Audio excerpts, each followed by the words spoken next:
Ok, muy bien, perfecto. Pues hermanito, aquí estamos en el nombre de Jesús. Pues mire, vamos a ir a través del tema de hoy. Amén. La resurrección del Señor Jesucristo. Habíamos estado en los últimos 3 capítulos abundando sobre los dones del Espíritu, lo que realmente es importante, y luego el énfasis de la importancia de unos dones sobre otros. ¿Okay? Y esto nos ayuda, ¿verdad?, a nosotros a poder estar siempre conscientes de que el Señor dota a la iglesia de dones para que podamos bendecir a nuestros hermanos, ¿ok? Y que los dones pues son diferentes y no todos tenemos todos los dones. Pero lo importante para poder ejercer los dones es estar basado en el amor, no solamente el amor mutuo, sino el amor al Señor. Así que más adelante, habiendo completado este tema importantísimo, ahora el apóstol Pablo nos va a llevar a través de otro argumento que se estaba levantando allá en la iglesia en Corinto, el cual él tenía que corregir. Y recuerde que la carta a los Corintios se trata de muchas correcciones que estaba haciendo pues, el hermanito Pablo, guiado por el Espíritu Santo. ¿Okay? Así que es bien importante, porque a través de las correcciones y a través del consejo que él le da a estos hermanos, pues nosotros lo podemos recibir también. Amén. Así que vamos a ir por los detalles en esta hora. Un segundito. Hay algo que no me está funcionando bien, pero lo hacemos aquí a mano. Gloria a Dios. Así que el contexto de hoy es todo el capítulo 15, pero vamos a estar haciendo énfasis en 3 porciones. Sin embargo, añadimos una cuarta de los versos 29 al 34, porque hay unos versos allí que es preciso que expliquemos, porque si estoy seguro que usted leyó el capítulo, posiblemente de esos versos donde dice que parece que había gente que se bautizaba a nombre de los muertos. Y tenemos que explicar ello porque merece que lo expliquemos. Amén. Y hagamos un contraste contra lo que enseña la Escritura versus lo que Pablo quería decir en esos versos. Amén. Así que a través de ello, pues vamos a ir en esta noche. Gloria a Dios. Amén. Recuerde, hermano, puede hacer preguntas, ¿verdad? Puede levantar la mano, pero también puede hacerme preguntas directamente. Queremos, ¿verdad?, compartir la palabra del Señor y que ella nos sea de bendición a todos y que podamos todos participar activamente. Amén. Muy bien. Así que el verso clave está en 1 Corintios 15, 3 y 4, que dice: porque primeramente os he enseñado lo que asimismo recibí, que Cristo murió por nuestros pecados, conforme a las Escrituras, y que fue sepultado, y que resucitó al tercer día, conforme a las Escrituras. En varias partes de la Biblia aparecen lo que llamamos reseñas de lo que es el Evangelio. Esta es una de ellas. Este es el Evangelio. Este es el Evangelio, hermano. Cristo murió por nuestros pecados, según estaba escrito de él. Fue sepultado y a los 3 días resucitó, tal y como lo escriben y lo relatan y lo habían predicho las Escrituras. El que creyera en él, dice la palabra, no será avergonzado. Todo aquel que en él cree no se pierde, sino que tiene vida eterna. Este es el Evangelio. Simple y sencillo, sin añadirle nada y sin añadirle trabas y sin añadirle otras condiciones, porque no las hay. No las hay. Es simplemente creer en el Señor Jesucristo. Amén. Bendito sea el Señor. Así que vamos a ver que el énfasis de Pablo en este capítulo es precisamente la resurrección, la realidad de la resurrección. Vamos a estar en 3 porciones, pero entre la 2 y la 3, vamos a estar hablando de los versos 29 al 34, como les dije, en un subtema, pero que a la misma vez es importante. Así que vamos a estar hablando de la resurrección de Cristo, según dice la Escritura. ¿Qué consecuencias tiene la resurrección de Cristo para la humanidad y para nosotros? Y cómo Pablo argumenta que la resurrección, que es un hecho, la resurrección de Cristo, pues es la que evidencia y garantiza nuestra propia resurrección. Porque él va a argumentar que si Cristo nos resucitó, pues entonces nosotros tampoco resucitaríamos. Así que, pero ya que Cristo resucitó de los muertos, y es las primicias de entre los muertos, pues nosotros estamos anclados sobre la esperanza segura de la vida eterna. Amén. Así que ese es el argumento en general que va a estar haciendo el hermanito Pablo. claro, en intermedio, pues tiene algunos regañitos que él le hace a los hermanitos de Corinto y a otros que simplemente se congregaban en Corinto, pero él mismo les llama que no eran hermanos. Vamos a verlo en propiedad a lo largo del capítulo. ¿Ok? Así que enfocándonos en el primer tema, la resurrección de Cristo conforme a las Escrituras. Amén. Dice la palabra del Señor así. Porque primeramente os he enseñado lo que asimismo recibí, que Cristo murió por nuestros pecados, conforme a las Escrituras, y que fue sepultado y que resucitó al tercer día, conforme a las Escrituras, y que apareció a Cefas. Este Cefas es Kefas. Kefas en arameo es piedra, o sea, es Pedro. Este es Pedro. Este es el otro nombre arameo de Pedro. ¿Okay? Y después de que se le apareció a Pedro, se le apareció a los 12. Y después apareció a más de 500 hermanos a la vez, de los cuales muchos viven aún y otros ya duermen, o sea, otros habían muerto ya. Después apareció a Jacobo, y después a todos los apóstoles, y al último de todos, como un abortivo, me apareció a mí. Me encanta la forma que Pablo es tan gráfico, ¿verdad? Como que dice, al final, cuando no apareció más nada, pues se me apareció, dizque a mí. Imagínense, si el Señor se interesa por cualquiera, se interesó por mí. Es lo que quería decir Pablo, ¿verdad? Dentro de su frase. Así que, cuando dice el verso 3, el Evangelio que hemos recibido, Pablo lo recibió del Señor y asimismo nosotros lo recibimos de aquellos que han sido portavoces del Señor y lo vemos en la palabra. O sea, lo que quiere decir que hemos recibido es que no lo inventamos nosotros, o sea, no fue algo que a nosotros se nos ocurrió, ni nosotros lo inventamos, ¿verdad? Así de la nada, sino que es algo real. Lo único que hace la iglesia es que lo transmite, la iglesia lo comunica, la iglesia está comisionada con predicar el Evangelio. Así que nosotros no tenemos nada, literalmente, que no hayamos recibido. ¿Ok? Así que damos por gracia, o sea, gratuitamente, lo que se nos ha dado gratuitamente. ¿Ok?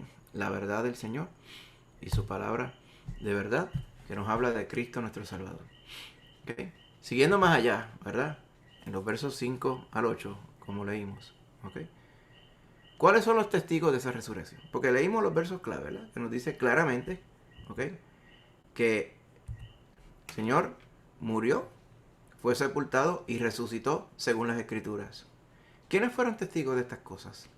Se nos menciona a Pedro, como está ilustrado aquí en este gráfico. Se nos ilustra a los apóstoles. Ustedes recuerdan en la narrativa en los evangelios, donde el primero, ¿verdad? Fueron Pedro y Juan a ver la tumba vacía. ¿Okay? Más adelante el Señor se le aparece a las mujeres, literalmente a las Marías. Y luego de ellos ellas son testigos y se lo cuentan a los apóstoles que estaban en el aposento alto. Ellos no creían, pero después el Señor se le apareció en medio. Más adelante el Señor se le aparece a los 2 discípulos que iban camino a la aldea de Emaús, ¿te recuerdas? Pero más adelante, en un relato en una ocasión que solamente se describe aquí en 1 Corintios, ocurrió esto, donde dice que se le apareció a más de 500 cristianos. Y muchos de ellos estaban vivos todavía cuando Pablo escribe la carta a los Corintios para allá, para el año 58, 59 después de Cristo. ¿Ok? Y luego de ellos también se le apareció a Jacobo, o sea, a Santiago, quien escribe las epístolas de Santiago. Jacobo es el nombre hebreo. ¿Okay? Así que todos ellos eran testigos de la resurrección. Fíjese también, haciendo un mini paréntesis, que la Escritura nos dice que los apóstoles tenían que haber sido testigos de la resurrección de Cristo. Pedro fue testigo, los apóstoles, muchos otros cristianos. Jacobo también había sido testigo. Por lo tanto, estaban cualificados para ser escogidos como apóstoles. ¿Okay? Eso no quiere decir que todos los 500 cristianos eran apóstoles, sino que cumplían con los requisitos que nos dice la palabra. Debe tener un apóstol como tal. Amén. Así que bien importante. Entonces, otro testigo de la resurrección, hermanos, es el apóstol Pablo. Él mismo se menciona, donde dice, después que se le apareció a todos los apóstoles como un abortivo, me apareció a mí. Y todos vemos esa parte de la Escritura, ya que se nos narra en el libro de los Hechos, donde yendo él a perseguir la iglesia, Okay. Y Pablo lo relata precisamente un poco más adelante, ¿verdad? Donde dice, yo soy el menos de todos los apóstoles porque yo perseguí a la iglesia del Señor. Pero sin embargo, fue testigo. Por lo tanto, Pablo estaba en propiedad de ser nominado apóstol y nombrado apóstol porque había sido testigo de la resurrección también. Amén. Así que la misma gloria que vieron aquellos que habían sido testigos de Cristo anteriormente, pues la experimentó el apóstol Pablo en esta ocasión. Amén. Bendito sea el Señor. Así que, hermanos, ¿cuáles eran, verdad, la resurrección de Cristo conforme a las Escrituras? Bueno, que todo ocurrió de acuerdo y como el Señor había dicho y había predicho, y así iría a ser, y así mismo ocurrió. Amén. Fíjese que también el Señor en otras ocasiones nos menciona que a través de los evangelios, al final de los evangelios, Él tuvo que explicarle a sus discípulos cómo era necesario que el Cristo padeciese según estaba contado de Él.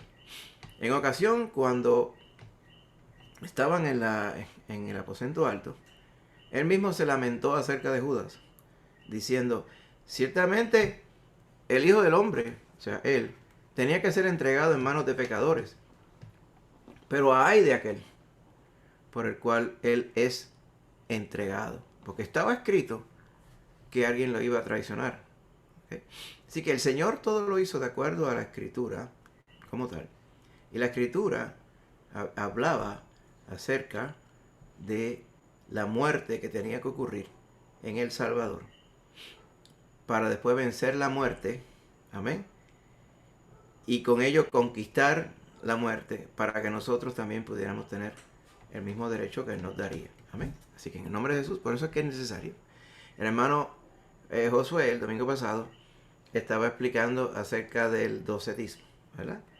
El docetismo creía o profesaba que en realidad Cristo no murió en la cruz. O sea, no fue que Dios se hizo hombre, no fue que Emmanuel, Dios hecho hombre, murió en la cruz, sino que dio la impresión, pero en realidad el que murió fue un cuerpo humano que se llamaba Jesús. Pero no había divinidad en él cuando murió, porque primero la divinidad no puede morir. Y segundo, la divinidad no podía pasar por la vergüenza de ser muerto de la forma que fue muerto, porque la carne era inmunda y un montón de otras cosas más. En todo este asunto, de esa sabiduría de la gente, pues se habían puesto a extrapolar y creían tan inteligentes y tan brillantes que habían tergiversado la escritura.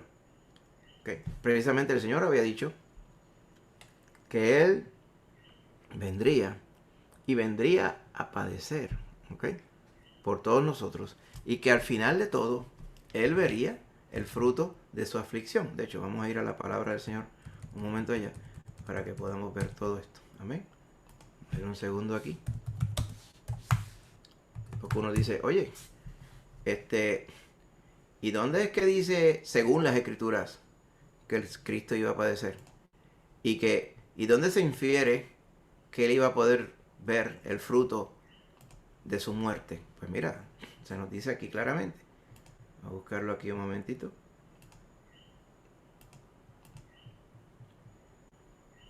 Un segundo, déjame apagar esto para que haya más espacio. Ok, pues mire, un poquito más abajo, vamos a ir un poquito más acá. Yo creo que me pase un poco, un momentito. Ok, dice, se dispuso fue cortado de la tierra de los vivientes. O sea, esto implica su muerte. Y fue herido por la rebelión de su pueblo. Dice, y se dispuso que fuese sepultado con los impíos, mas con los ricos fue en su muerte. Y esto cumple también que fue sepultado en la tumba de José de Arimatea. Una tumba sin estrenar y una tumba de gente rica. Dice, y esto ocurría aunque él nunca hizo maldad, ni hubo engaño en su boca. Dice, con todo y eso, aunque no hubo engaño en su boca, ni hizo maldad, Jehová quiso quebrantarlo y lo sujetó a padecimiento, el que pasó en la cruz. Dice, y cuando haya puesto su vida en expiación por el pecado, verá linaje, o sea, tendrá una descendencia. ¿Quiénes son esas descendencias? Aquellos que creen en él, hermano. Dice, y vivirá por largos días, y la voluntad de Jehová será en su mano prosperada. Verá el fruto de la aflicción de su alma y quedará satisfecho. Por su conocimiento justificará a mi siervo justo a muchos y llevará las iniquidades de ellos. Esto es solamente una de muchas porciones que nos hablan precisamente de que el sufrimiento, la muerte, la sepultura, la resurrección y la vida eterna del Señor Jesús y de aquellos que creen en Él se nos relata. Amén. En el nombre de Jesús. Así que Pablo daba por cierto estas cosas, hermano. Él había sido inclusive testigo del Cristo resucitado que se lo encontró camino a Damasco. Amén. Ahora, yo le voy a decir una cosa bien importante. Voy a subir la silla un momento.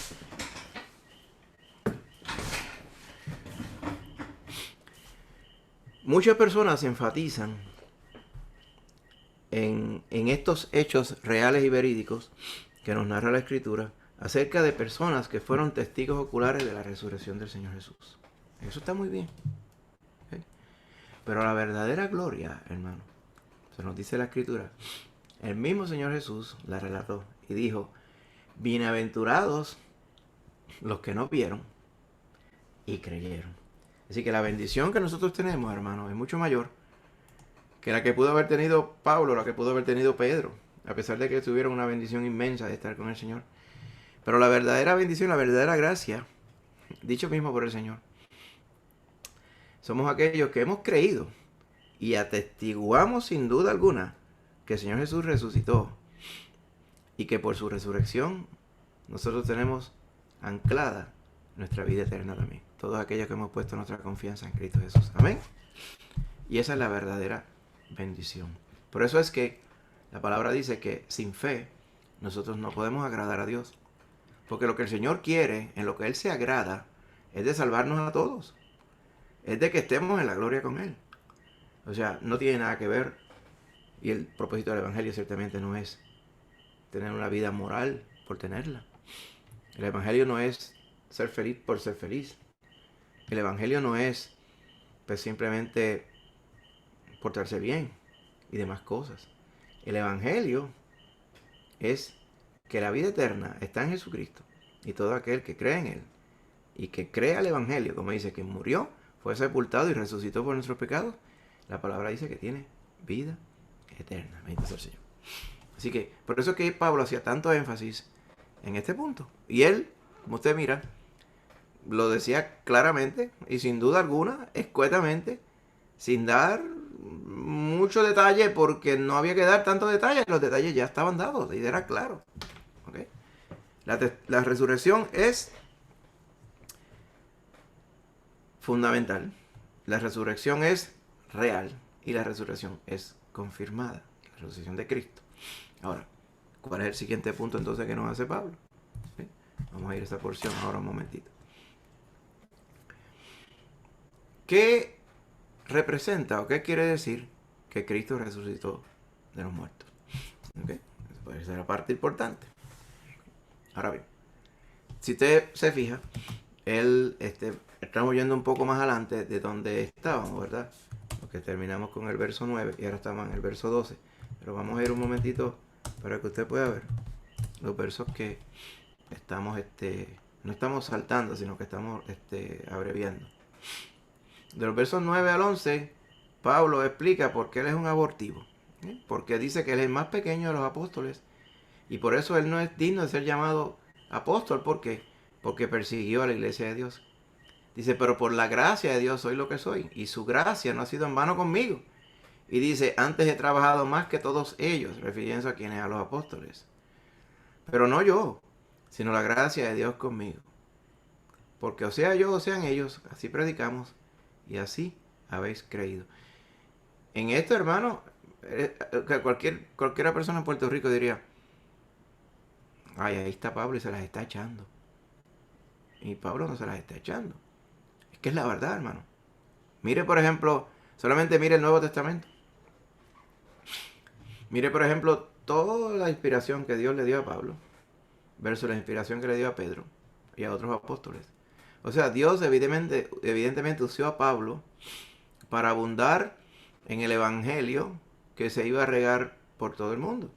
Especialmente, él fue el apóstol a los gentiles. ¿Usted recuerda cuántos apóstoles hubo a los judíos? Pues hubo 11. Porque el 12º, en este caso Pablo, fue a los gentiles.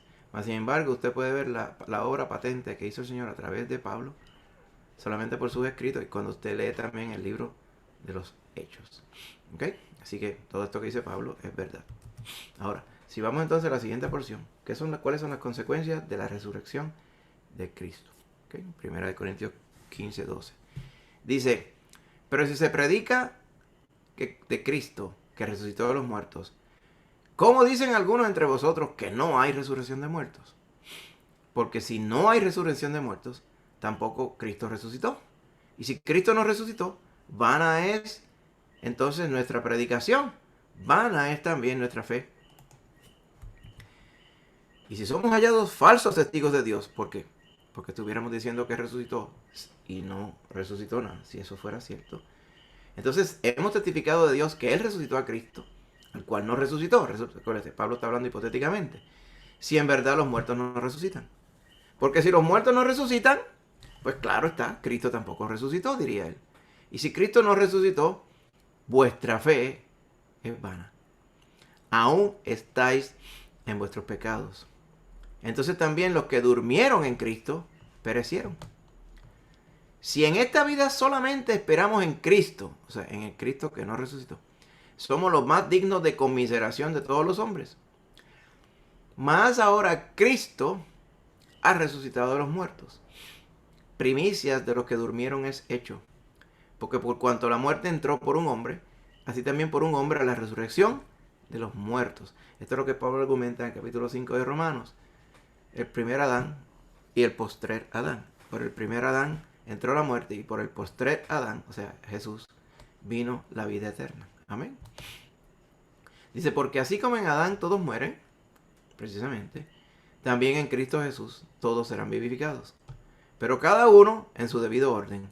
Cristo es las primicias, o sea, el primero. Luego los que son de Cristo resucitarán, obviamente, en su venida.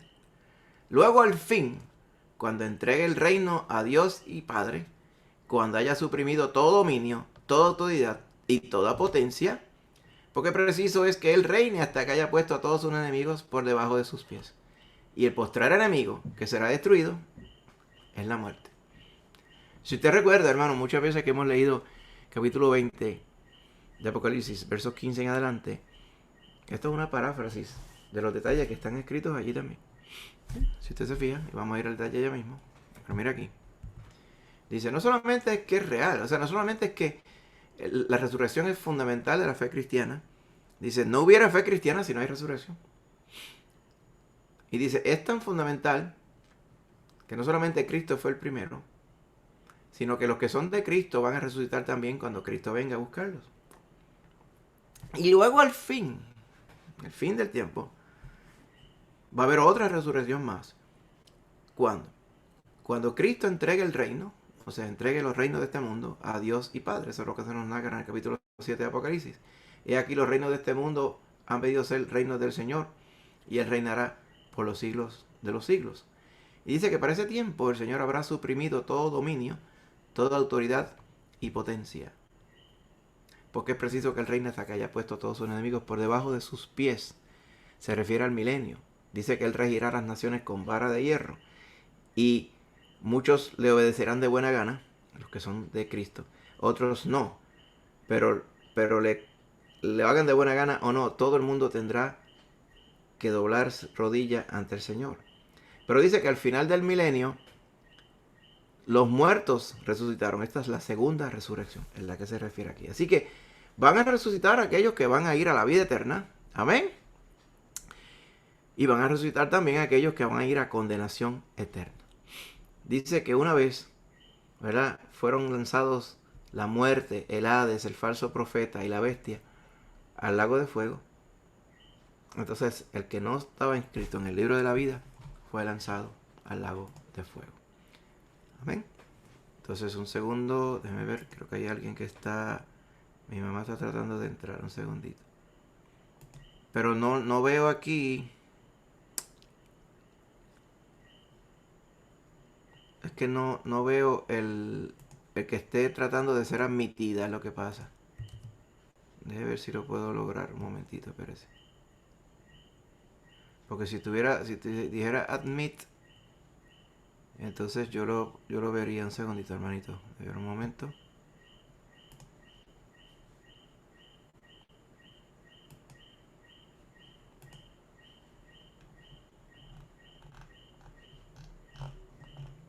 Sí, no la veo aquí no la veo en el lobby.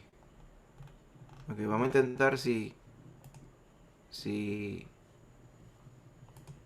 fíjate, tiene la dirección correcta y todo. Anyway, hermanito, así que en el nombre de Jesús, este, si ella sigue entrando, pues debe aparecer la notificación aquí, yo la admito. ¿Ok? Continuamos en el nombre de Jesús, amén.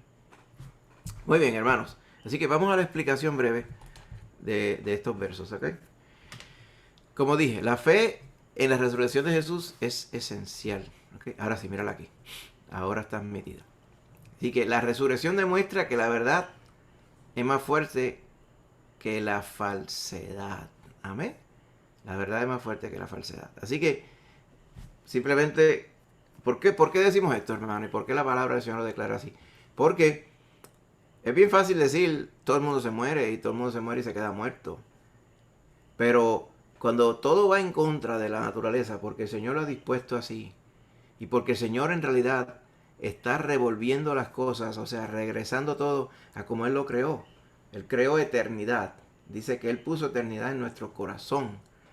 Pero el pecado echó todo a perder. ¿Ves? Dice, como en Adán todos mueren, en Cristo todos serán vivificados. Así que la verdad del Evangelio envuelve la resurrección de entre los muertos. Allá en Juan 8:40, el Señor le dijo precisamente a todos aquellos que la estaban persiguiendo en aquel entonces, ahora estáis buscando la manera de matarme por la sola razón de que os he dicho la verdad. O sea, está parafraseado. En la Reina Valera dice, procuráis matarme, o he hecho vuestro enemigo por decirles la verdad, como tal. Así que es realmente, o sea, la verdad siempre va en contra del mundo de mentira. ¿Ok? Así que si la verdad ocurrió, la resurrección ocurrió, por lo tanto, la verdad de Dios prevalece. Entonces, fíjese que para muchas personas, como usted lo notará en este capítulo, es tan difícil creer en la resurrección, porque simplemente están anclados a las esperanzas de esta vida. Pero el Evangelio no está anclado en las esperanzas de esta vida. El Evangelio está anclado en el poder de nuestro Señor Jesucristo. Amén. Por eso es que no podemos juzgar el Evangelio ni la vida cristiana según las cosas de este mundo. ¿Ok? También la resurrección demuestra que el bien es más fuerte que el mal. O sea, el amor de Dios y su gracia y su misericordia con nosotros es más fuerte que la muerte, es más fuerte que el diablo, es más fuerte que el pecado. Amén. Así que aquellos que estaban antagonizando al Señor Jesús, que allá en el capítulo 8 de Juan, Él le dice, ustedes son de vuestro padre el diablo. ¿Okay? ¿Por qué? Porque ustedes hacen las obras de vuestro padre el diablo. El Señor Jesús había venido a hacer la bondad de Dios y la bendición de Dios para todo aquel que cree. Así que aunque las fuerzas del mal finalmente crucificaron a Jesús, si no hubiera habido resurrección, entonces las fuerzas del mal habrían triunfado. Y eso no es lo que el Señor había pautado para ocurrir. Más bien dice que el Señor Jesús triunfó sobre ellos en la cruz. Estamos leyendo Colosenses. Amén. Usted lo ve. Dice, allá tomó el acta de los decretos que era contra nosotros y que nos era contraria. Y la clavó en la cruz. Y expuso a todos aquellos que eran los enemigos, que nos acusaban y le acusaban. Y triunfó sobre ellos en la cruz. Amén. Así que el amor de Dios y el poder de Dios va por encima del poder del mal.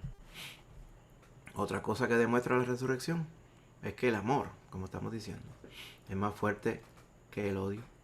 Todos los que odiaron a Jesús y lo odiaban literalmente hasta la muerte. ¿Ok? Al final, el Señor Jesús resucitó aún contra todo el odio y toda la maldad a la que fue sujeto allí. Así que La resurrección demuestra que el poder de Dios para amar a aquellos que no merecen ser amados va por sobre todas las cosas también, hermano. No sé si te estás dando cuenta, pero el hecho de la resurrección es fundamental en la vida en Cristo Jesús. Otra cosa que demuestra la resurrección es que la vida es más fuerte que la muerte. Y aquí sí, hay muchas poesías, hay dramas, hay óperas y cuantas cosas. La fuerza del destino, la fuerza de la muerte y 20 cosas más. Allá estaba un drama que se llama Fausto. Estoy seguro muchos lo habrán podido escuchar. Pues Fausto al final no puede evitar ser condenado e irse al infierno porque él le había vendido el alma al diablo. ¿Ok? Pues él le vendió el alma al diablo, pero ahí está aquel que se llama el Señor Jesús que compra las almas con su sangre. Amén. Así que la vida es más fuerte que la muerte. Porque al final, como vemos allá al final del Apocalipsis, los que aman al Señor Jesús y aceptaron su plan de salvación, reinarán eternamente. No así aquellos que rechazaron el regalo de vida. ¿Ok? Ahora bien, ¿qué implicaría, como decimos en esta parte de abajo, si Jesús no hubiera resucitado? ¿Ok? Hubiera quedado claro, por ejemplo, que la muerte podría vencer inclusive al Dios verdadero. Y que podía hacer con ese cualquier cosa. Pero fue todo lo contrario. En un momento dado, quien observaba de afuera podría ver como si la muerte fuera a triunfar una vez más y todo fuera a ser más de lo mismo. Pero la Biblia y sus testigos nos dicen que a los 3 días el Señor resucitó. Amén. Bendito sea el Señor. Así que la vida es más fuerte que la muerte. Así que, ¿qué es lo que está argumentando Pablo? El punto que él está tratando de hacer es que si la resurrección de Jesús no hubiera sido un hecho, o sea, hubiera sido falsa, no hubiera resucitado nada, si hubiera sido así, entonces el Evangelio está fundamentado en una mentira. Porque entonces si se dice que resucitó, pero no resucitó, es una mentira. ¿Y qué quiere decir esto? Hay un efecto en cascada. Entonces todas esas miles de personas que habían muerto creyendo que el Señor había resucitado, estarían perdidos para siempre, porque en realidad habrían creído en algo que no era real, porque sin resurrección no hay garantía de vida eterna. Amén. Porque la resurrección evidencia que el Señor le puede dar reversa a lo que nos mata. Y lo que nos mata a todos y nos deja muertos es el pecado. ¿Cómo se revierte el pecado? Pues cuando alguien paga por el pecado. Y no solamente que paga, porque Pablo argumenta que hay personas que a lo mejor hubieran podido decidir morir por alguien que se lo mereciera. Allá en Efesios. Y por eso dice, podría ser que alguno osara morir por algún bueno. Pero dice, más Dios muestra su amor para con nosotros. En que siendo aún pecadores, Cristo murió por nosotros. ¿Y para qué murió por nosotros? Para eventualmente resucitar. Y todos aquellos que han puesto su confianza en Él sean salvos. Amén. Así que sin resurrección no habría nada después de la muerte, hermano. ¿Ok? Sin resurrección la gente, ¿verdad?, van al hoyo y se acabó. Sin resurrección nada de esta vida podría prevalecer para la eternidad. Así que la resurrección es esencial, hermano, para no solamente la vida eterna, sino tener el fundamento moral para esta misma vida también. La maestra Rebeca creo que tiene una pregunta. Sí, pastor. O sea, si estoy entendiendo, el Señor tenía que morir para poder resucitar. Y ahí es que realmente es como un proceso completo. No sé si me estoy haciendo entender. Sí, O sea, que exacto, ahora lo exacto. estoy entendiendo, no lo había visto de esa manera. Y ahora veo O que la sea, resurrección es vital. Él tenía que resucitar. tenía que resucitar, o sea, no era ninguna opción. Y ese era el plan original. ¿Ok? Algunas personas argumentan que el diablo o no lo sabía o el diablo no lo creía. Yo estoy seguro que el diablo lo sabía. Pues si está escrito en ¿verdad?, en los profetas. Pensamos que el diablo no conoce la palabra. Claro que la conoce. Eso es evidente en los mismos evangelios, ¿verdad? Cuando tentó al Señor Jesús, el diablo conocía bien la palabra. Lo que pasa es que el diablo no cree en la palabra como tal.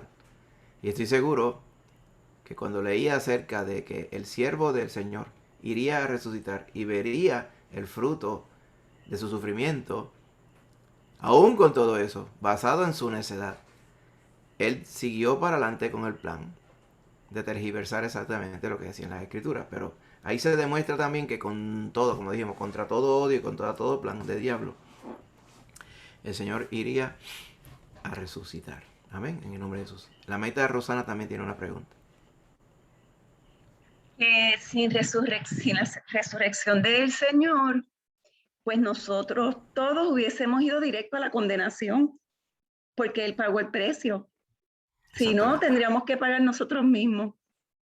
Exactamente. Y ante la pregunta de si nosotros podíamos pagar nosotros mismos, claro, sí podemos pagar nosotros mismos con la muerte eterna. Pero el pago de nosotros mismos garantizaba que no íbamos a resucitar, que no íbamos a quedar eternamente muertos. Amén. Porque iríamos a haber muerto y al haber muerto habríamos pagado por nuestros pecados. Pero esto es lo maravilloso del Evangelio, que nosotros, si nosotros llegáramos a morir sin que Cristo nos hubiera venido a buscar, pues habremos muerto porque somos pecadores. Pero vamos a resucitar porque hemos sido perdonados y lavados con la sangre de Cristo. Amén. O sea que el hecho de que la gente vaya a morir todavía continúa. Porque si la consecuencia del pecado en nuestra vida no fuera real, pues entonces se me hace que uno se convirtiera a Cristo y de momento se torna eterno. Y la realidad es que uno sí se torna eterno, pero lo que se torna eterno es el alma, no es nuestro cuerpo. Amén. Ahora, por eso que el Señor va a resucitar nuestros cuerpos y los va a transformar, dice, en el cuerpo de la gloria suya, para que nuestro cuerpo nuevo sea verdaderamente eterno. Amén. Como dice la palabra, lo vamos a ver al final del capítulo, para que esto corruptible se vista de incorrupción. Amén. Creo que habían dos hermanos más con la mano levantada.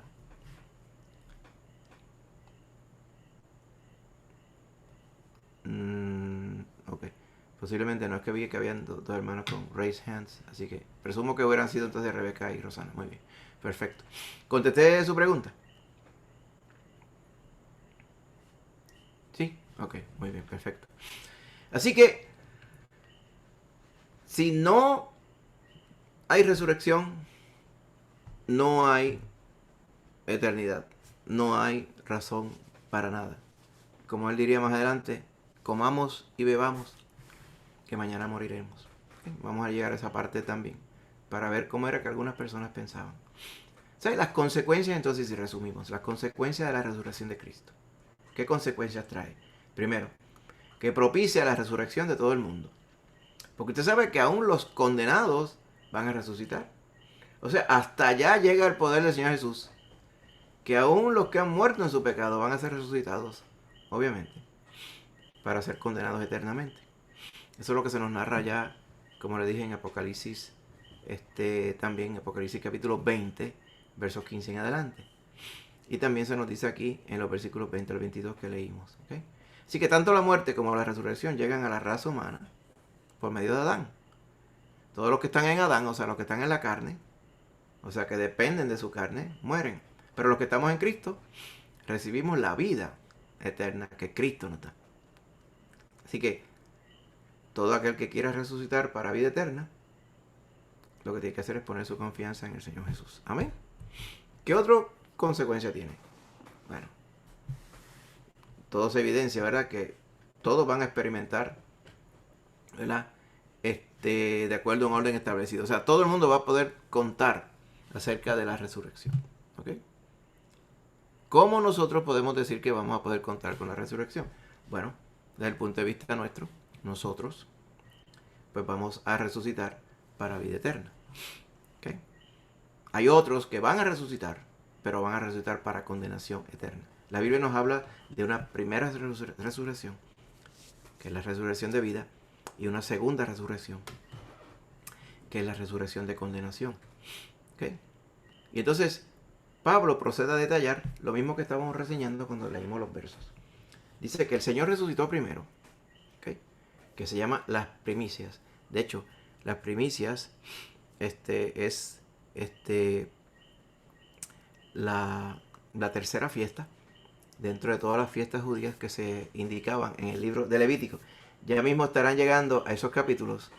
Okay. Yo entiendo que ya en estos días, con la porción que pusimos ahora, están llegando a la porción donde se describen la ordenanza de unas fiestas.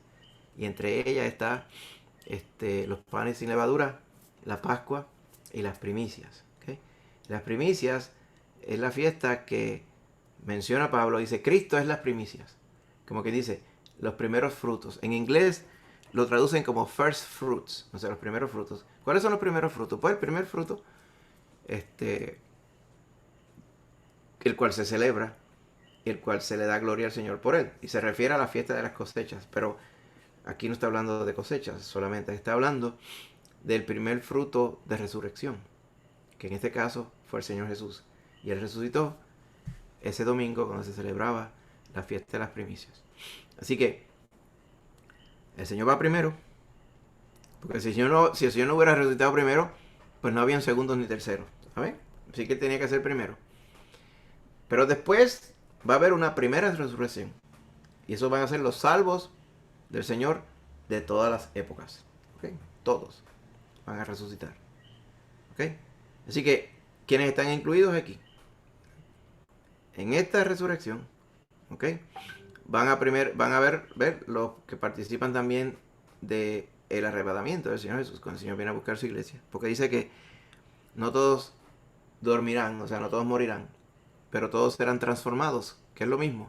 Porque los muertos resucitarán y donde haya quedado el cuerpo diseminado, el Señor va a recrear un cuerpo perfecto, al igual que los que estén vivos cuando el Señor Jesucristo venga. Dice que serán transformados, o sea, no se van a ir con el cuerpo que tenemos, serán transformados, ¿ok? Porque Él dice que lo que es corruptible, o sea, nosotros que nos vamos corrompiendo y dañando y muriendo, pues iremos a ser hechos nuevos sin corrupción. Amén. Así que van a ver esa resurrección, no solamente de los creyentes actuales, sino también de los santos del Antiguo Testamento y también de los que van a creer durante la tribulación. Amén. Así que todos ellos resucitarán también. Ahora, esa es la primera resurrección. Va a haber una segunda resurrección. La segunda resurrección es para los inconversos.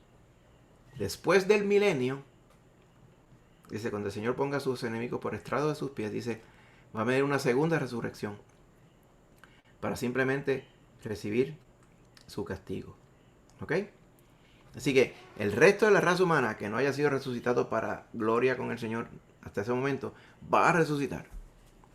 ¿Ok? Porque parte de la gloria que Cristo le va a dar al Padre es a los que Él salvó. Amén. Dice que nadie los puede arrebatar de su mano. Pero también parte de la gloria es la victoria que Él tiene sobre la muerte. Y el juicio y la justicia que Él va a hacer contra aquellos que no aceptaron su plan. ¿Ok? Así que aún en ese acto de condenar eternamente a aquellos, se ve la justicia de Dios. Porque claramente la Biblia dice que aquellos que creen en el Señor Jesucristo no serán avergonzados.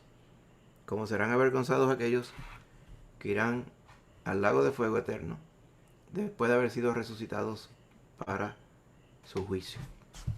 Así que todo ello es posible debido a la resurrección. Amén. Preguntas hasta ahora, hermano. El punto que tenemos que tener claro hasta ahora es que es esencial la resurrección. ¿Por qué? Porque si no es a través de la resurrección de Cristo, usted no podría ser salvo. ¿Por qué? Porque el resucitar Cristo evidencia que Él tiene poder sobre la muerte. Amén. Y tiene poder para salvarle, como nos ha hecho. Amén. En el nombre de Jesús. Entonces, hermanos, antes de ir al tercer punto, ¿okay?, que es la victoria final sobre la muerte, es la reseña que Pablo nos hace acerca de cuál es la consumación de la victoria nuestra sobre la muerte, que son los versos del capítulo. Pero antes de ir allá, hay unos versos que yo quería reseñar porque merecen explicarse, ¿okay? Que no eran parte del bosquejo original del estudio, no eran parte del estudio original cuando lo ofrecimos hace unos cuantos años atrás, pero los queremos incluir ahora porque es importante que los expliquemos, ¿ok? Y son estos que dicen de esta forma, dice, de otro modo, está hablando Pablo, ¿ok? Vamos a leer los versos anteriores porque uno dice de otro modo, dice, ¿y de qué estaba hablando antes? Pues vamos a ir un momentito, un poquito antes aquí. ¿Okay? Fíjate que estuvimos hablando los versos anteriores, ¿verdad? Hasta el verso 26, ¿ok? Vamos a ver qué dice del verso 26 al 29, ¿ok? Para que podamos estar en el contexto. ¿Okay? Verso 26 al 29. ¿Okay? Dice así, verso 26 dice, y el postrer enemigo que será destruido es la muerte. Ese fue el verso 26. Y sigue leyendo, porque todas las cosas las sujetó debajo de sus pies. Y esta frase lo que quiere decir es que Dios Padre está tratando al Señor Jesús como un rey. Esta frase de poner los enemigos y todas las cosas bajo sus pies es que no hay nada que no esté por debajo del Señor Jesús. Eso es lo que evidencia Filipenses 2, donde dice que le dio un nombre que es sobre todo nombre, para que en el nombre de Jesús se doble toda rodilla de las que están en los cielos, en la tierra y debajo de la tierra, y todo el mundo confiese que Jesucristo es el Señor. ¿Para qué? Para la gloria de Dios Padre. Pues esto se cumple precisamente en esta ocasión. Y Pablo explica, dice, todas las cosas las puso debajo de los pies del Señor. Dice, y cuando dice que todas las cosas le han sido sujetadas a Él, o sea, a Cristo, dice claramente, exceptúa a aquel que sujetó a Él todas las cosas. O sea, no es que el Padre está sujetado al Hijo, porque el Padre fue el que le sujetó las cosas al Hijo. Esta es una explicación importante. ¿Por qué Pablo hace esto? Y nosotros entendemos esto. Pero Pablo lo hace porque había muchas personas, recuerden, judaizantes, en esa época, que pretendían decir que Dios, ¿verdad? Uno, en este caso, si decíamos que entonces el Señor Jesucristo es Dios sobre todas las cosas, pues entonces eso incluye que el Señor Jesucristo estaba aún sobre la persona de Dios Padre. ¿Okay?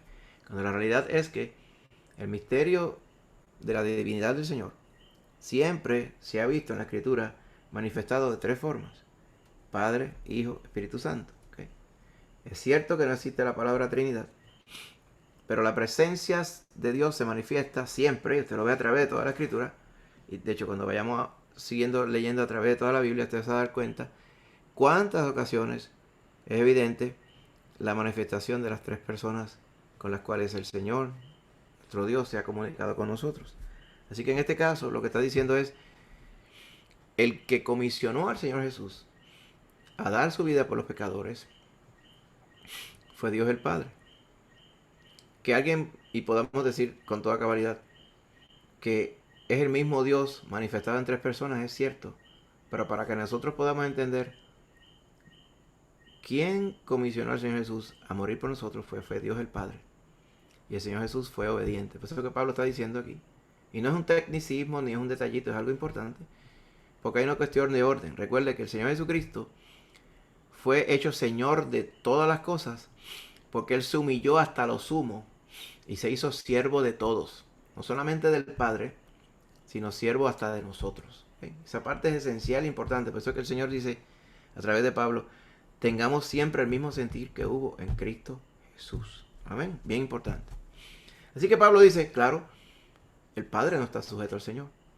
Dice, por eso lo quiero aclarar, decía. Pero en el verso 28 dice, pero luego que todas las cosas le estén sujetas. O sea, cuando todo de verdad esté subyugado debajo de Cristo, porque ahora mismo no lo está, pero va a ser en el momento en que el Señor Jesucristo reine sobre la tierra en el milenio. Ese va a ser el primer momento donde Él va a estar reinando sobre todas las cosas. Dice que el diablo va a ser atado y el Señor Jesús va a reinar sobre todas las naciones. ¿Ok? Dice, cuando todas las cosas estén puestas literalmente debajo del Señor Jesús, entonces también el Hijo mismo, el Señor Jesús, se sujetará al que le sujetó a Él todas las cosas. para que Dios sea en todo, en todo. Como que dice, nunca va a dejar el Hijo de estar sujeto al Padre. Amén. Bendito sea el Señor. Ahora, luego de ese paréntesis, venimos al verso 29, que es el que estamos acá, y vamos a leer. Yo quería que pudiéramos ir para poderlo explicar. Dice, de otro modo, ¿qué harán los que se bautizan por los muertos? Si en ninguna manera los muertos resucitan. O sea, Pablo está retomando el argumento de algunas personas de entre los corintios, de entre de la congregación en Corinto. Tengo que decir la congregación en Corinto. Habían muchos que no creían en la resurrección de los muertos. Y Pablo empieza a argumentar. Pero entonces explíqueme. ¿Y esos que se bautizan por los muertos? ¿Para qué se bautizan? Porque si no hay resurrección, pues no hay causa para bautizarse a nombre de los muertos. ¿Por qué pues se bautizan por los muertos? ¿Ok? Entonces hay que explicar este asunto de bautizarse por los muertos. ¿Ok? Porque primero, bautizarse a nombre de los muertos no es una doctrina bíblica. Sí es una doctrina pagana de muchas generaciones, especialmente dentro de ese contexto, de esa cultura allá en Corinto y en otras ciudades más. Inclusive, hoy día, la iglesia mormona tiene como dogma central de ellos el bautismo a nombre de los muertos. Y es fundamental para su falsa doctrina, dicho sea de paso, el hecho de que ellos dicen sea posible que yo, si fuera mormón y estuviera vivo ahora, pues me bautizara para yo poder salvar a un antepasado mío que murió en sus pecados. Eso es el asunto del bautismo por los muertos. Eso es completamente falso, hermano. O sea, nosotros no nos podemos bautizar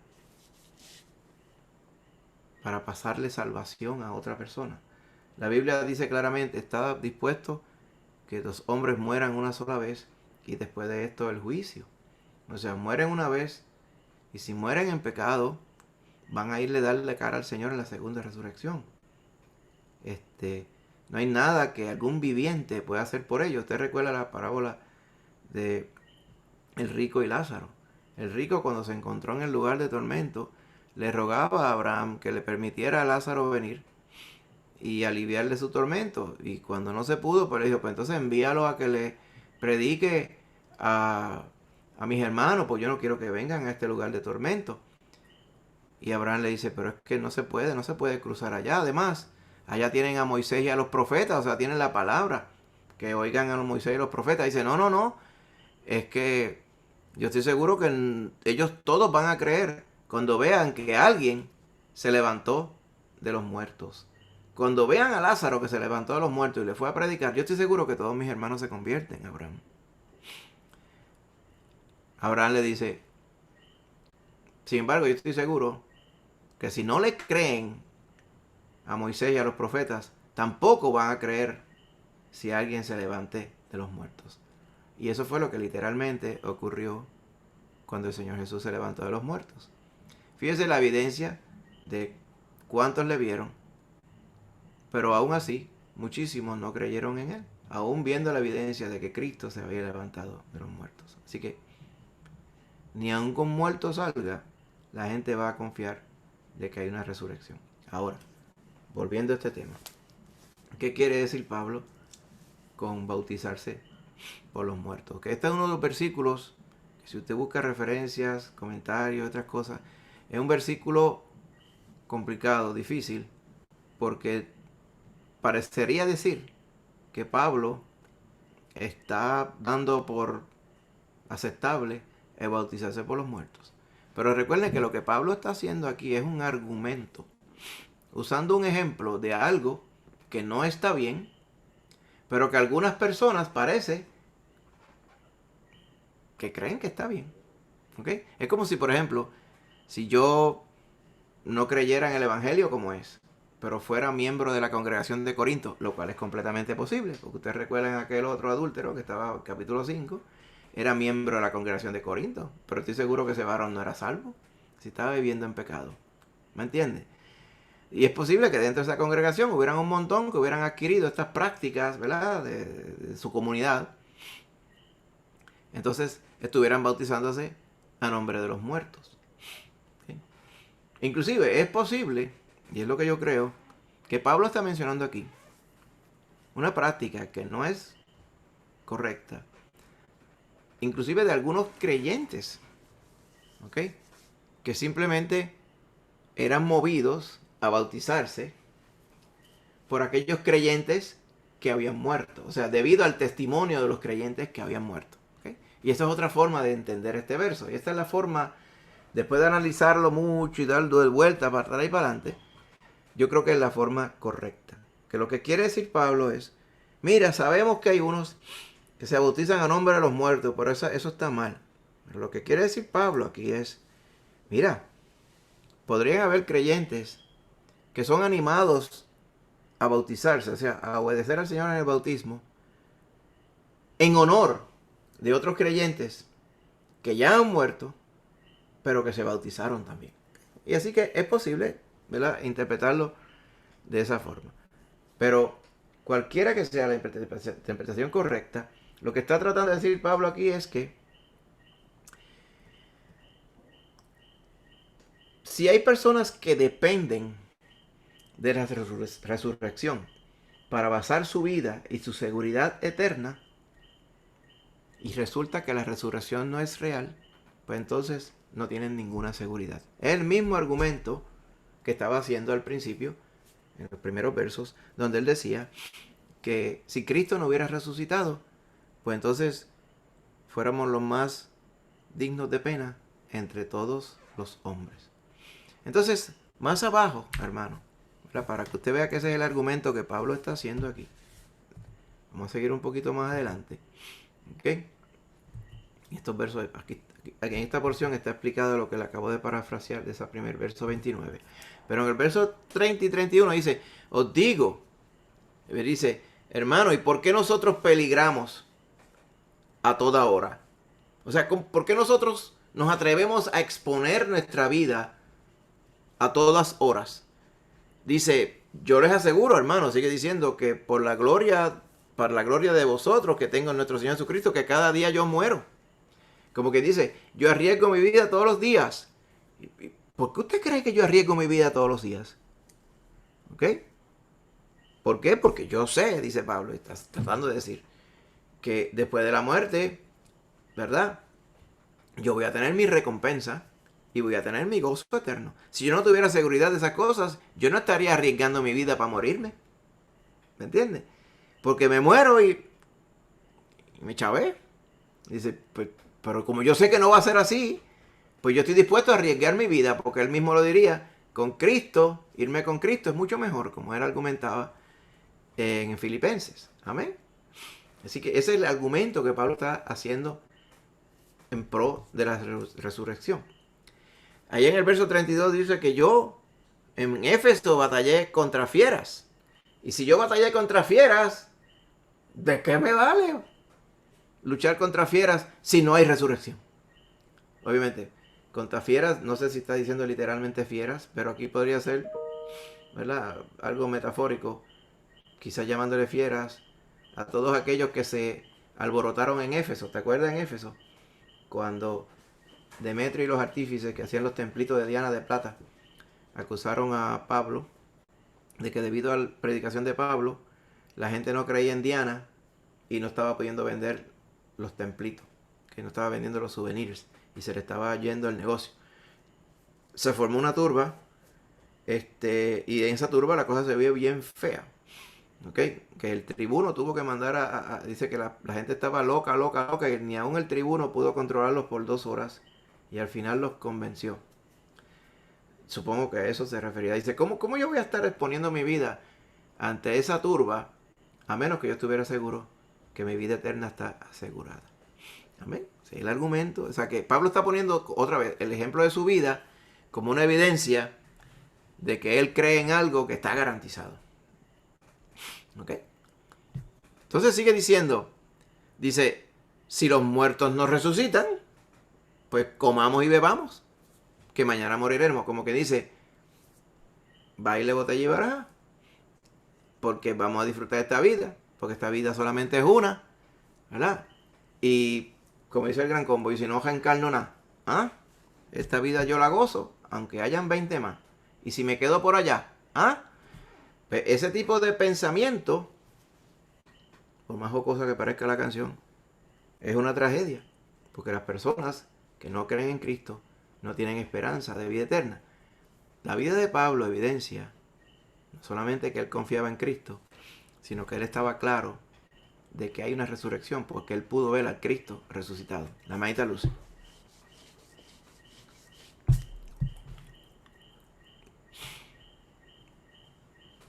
Sí, manita, si está hablando no le oigo, porque creo que había visto que había levantado su mano. Sí, sí.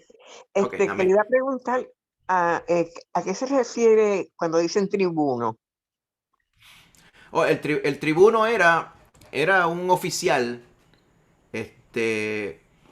local, y era como si fuera el gobernador de la comarca.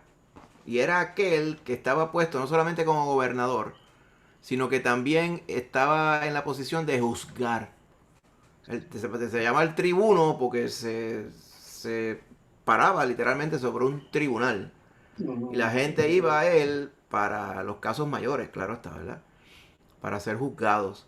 Pero él también era el que daba cuenta a Roma del funcionamiento de aquello que él gobernaba. Por ejemplo, en el caso de Éfeso, siendo una ciudad-estado gigantesca, pues tenía un tribuno solamente para la ciudad, en lugar de otros lugares que tenían un tribuno para una región.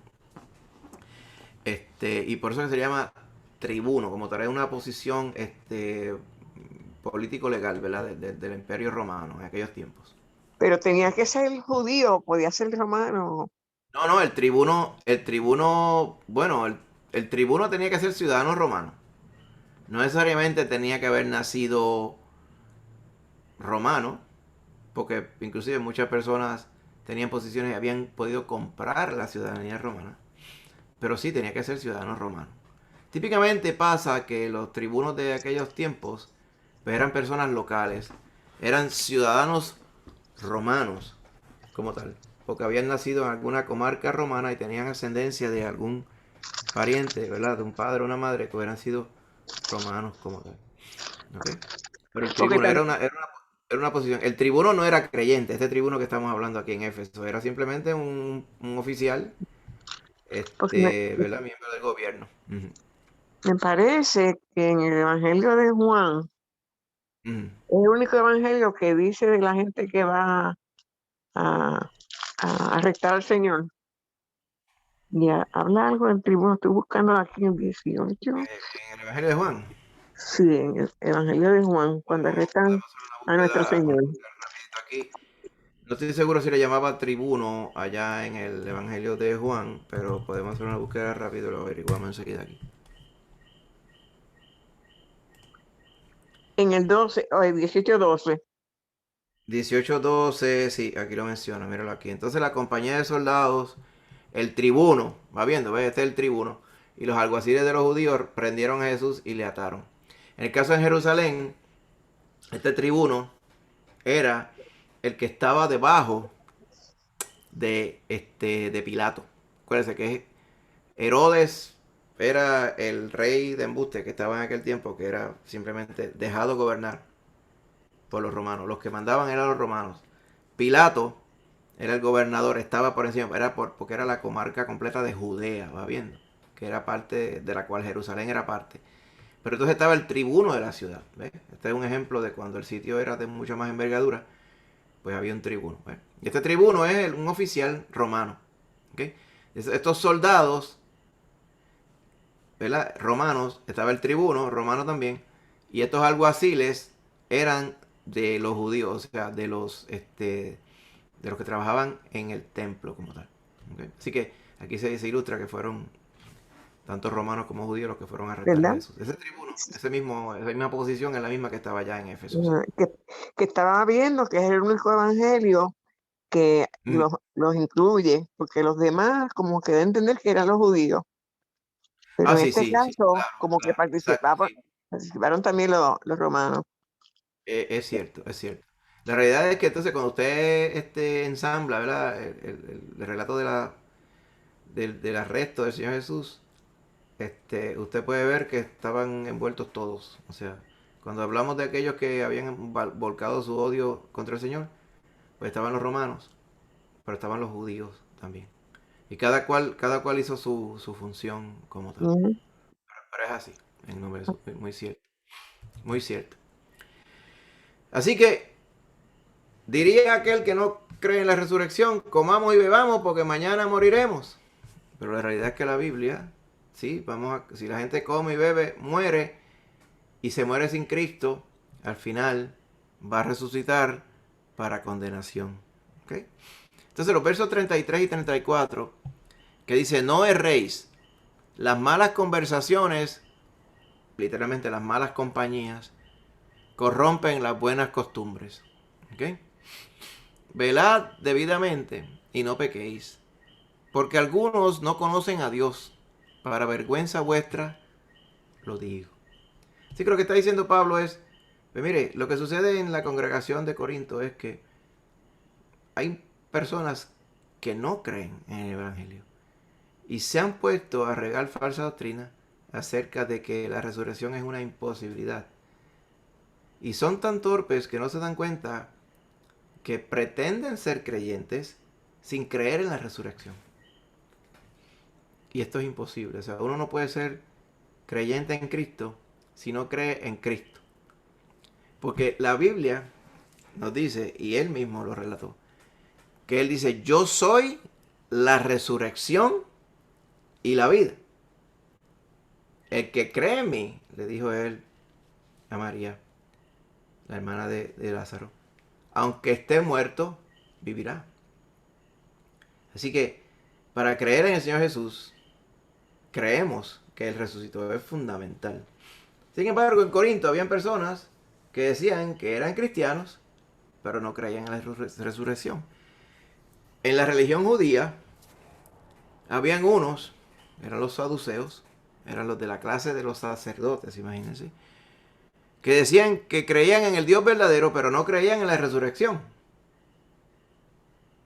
Se me dice, wow, ¿cómo es posible que alguien pueda creer en el Señor, en el Dios verdadero, y no vea que la resurrección y la vida eterna es algo fundamental que se enseña a través de toda la escritura? Entonces uno dice, ¿en qué escritura fue que creyeron?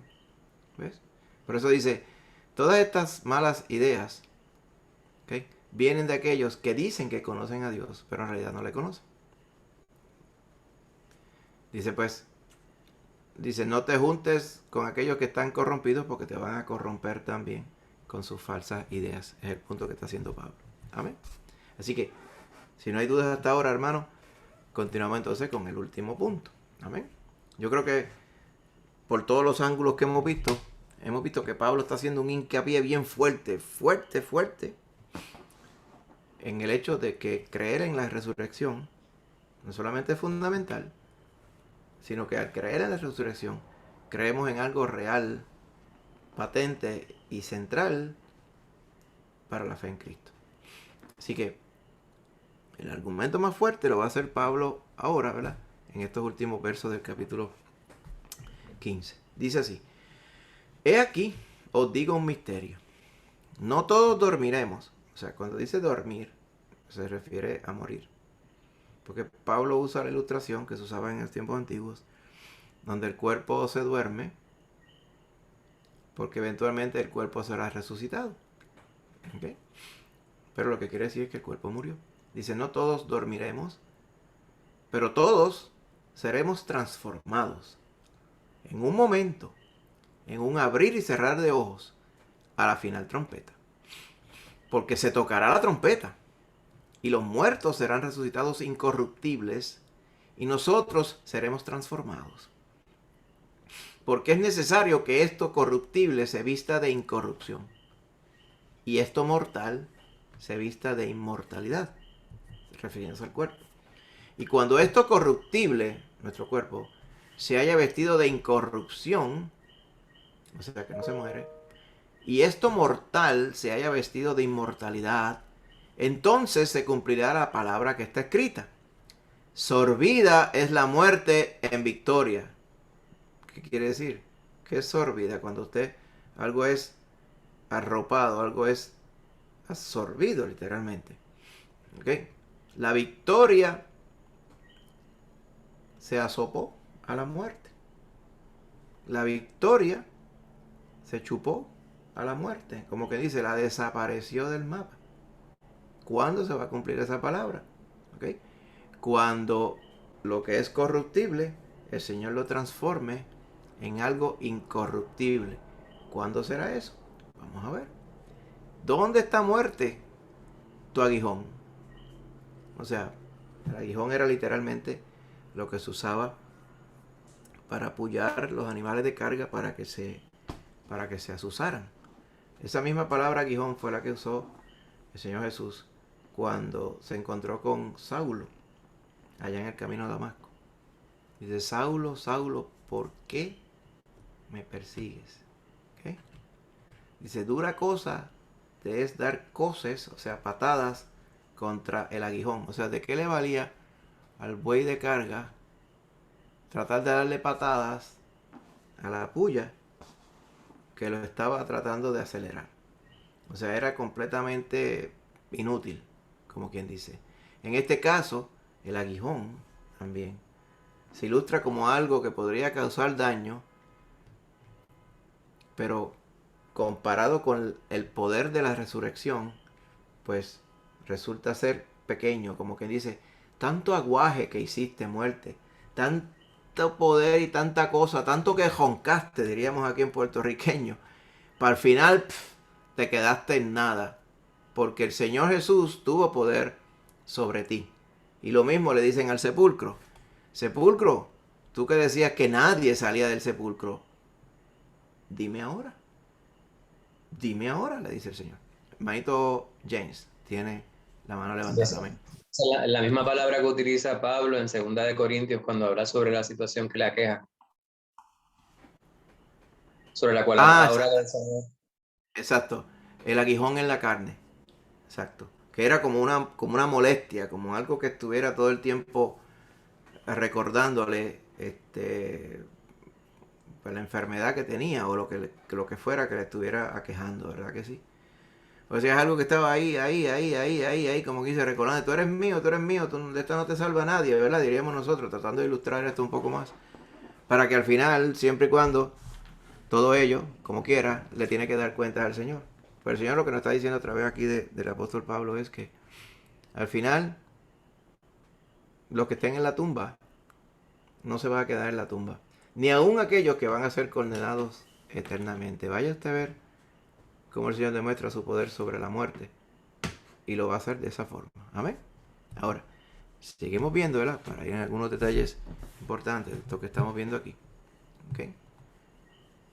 Lo que Pablo está diciendo claramente con este asunto de corrupción, y de mortalidad, es que nosotros aquí como estamos, hermano, nosotros como estamos, no tenemos forma ni tenemos la esperanza de podernos salvar para nada, hermano querido. ¿Ok? Nosotros por nuestro propio esfuerzo no nos vamos a poder salvar. ¿Por qué? Porque somos corrompidos.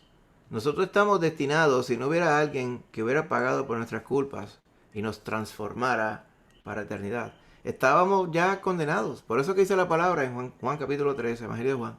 Dice, el que no cree ya ha sido condenado. O sea, el que no cree se quedó igual. O sea, estaba condenado desde siempre. Al no creer, se quedó igual. Porque nosotros nacimos y cuando ya estamos creciendo y estamos viviendo, el que no está en Cristo ya está condenado. ¿Ok? O sea, ya la suerte está echada, como diríamos a nosotros en nuestras palabras.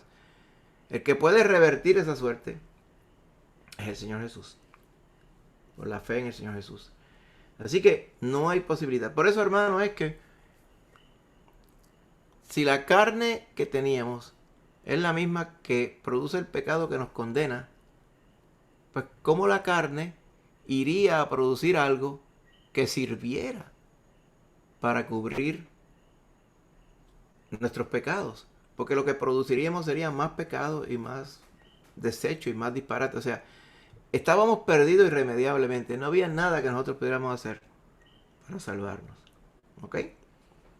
Por más capacitado que alguien estuviera, por más inteligente, por más buena gente, Pablo argumenta esto, capítulo 2 de Efesios, hay personas que podrían ser una cosa, un canto de pan, que dice, ay bendito, si se pone mejor se daña, diríamos nosotros. Con todo y eso, ni aún así esa persona puede prepararse para la vida eterna por sí mismo. Alguien tenía que comprar nuestra entrada en la vida eterna. ¿Por qué? Porque para estar en la presencia de Dios no podemos entrar como estamos ahora. ¿Ok? Por eso es que decimos, hemos creído en Cristo, pero la victoria final sobre la muerte no se va a consumar sino hasta el momento que el Señor nos transforme a todos. Amén. Porque dice que es necesario, el argumento de Pablo, como usted lo ve, que este cuerpo mortal se vista de inmortalidad. Amén. Y ahí es que se va a confirmar el poder de la resurrección. Porque nosotros necesitamos ser transformados para poderle darle cara al Señor. La maestra Rosana tiene una pregunta. Un comentario que eso me recuerda cuando estamos leyendo sobre el tabernáculo y los sacerdotes, que para entrar al lugar santísimo ellos tienen que estar bien limpios, o sea, sin contaminación y completamente sin nada de inmundicia para entrar a la presencia de Dios. Igual nosotros cuando entremos a la presencia del Señor en la eternidad tenemos que ser transformados, no podemos entrar así. Exactamente, exactamente, muy, muy cierto. Y eso es lo que representaba la limpieza ritual y espiritual del sacerdote antes de entrar al lugar santísimo. Y es también lo que está detrás de todo lo que están leyendo en Levítico. No hagas esto, si pasas aquí serás inmundo y tienes que hacer esto para purificarte y todo. Y dice, oye, ¿por qué tanto trabajo y tanta complicación? Porque lo que el Señor quiere demostrarle a su pueblo es que, primero, como lo repite muchas veces en Levítico, porque yo soy santo. Y si usted quiere estar conmigo, usted tiene que ser santo también. Porque delante de mí no puede haber nada que no sea santo. Entonces, por ese hecho fundamental, el estar en la presencia del Señor implica que nosotros tendremos que ser transformados. Porque nosotros no podemos ir delante de la presencia del Señor con este cuerpo que tenemos. Amén. Así que no hay posibilidad de ver a Dios con este cuerpo. Nos tendrían que dar un cuerpo nuevo. ¿Ok? Ahora bien, lo que empieza ese proceso final para nosotros ser transformados a un cuerpo nuevo es la muerte. ¿Ok? Porque nosotros no vamos a poder ser transformados definitivamente a un cuerpo nuevo estando vivos. Ahora, lo que sí hace el Señor cuando estamos vivos es que Él va santificando nuestro espíritu y nuestra vida.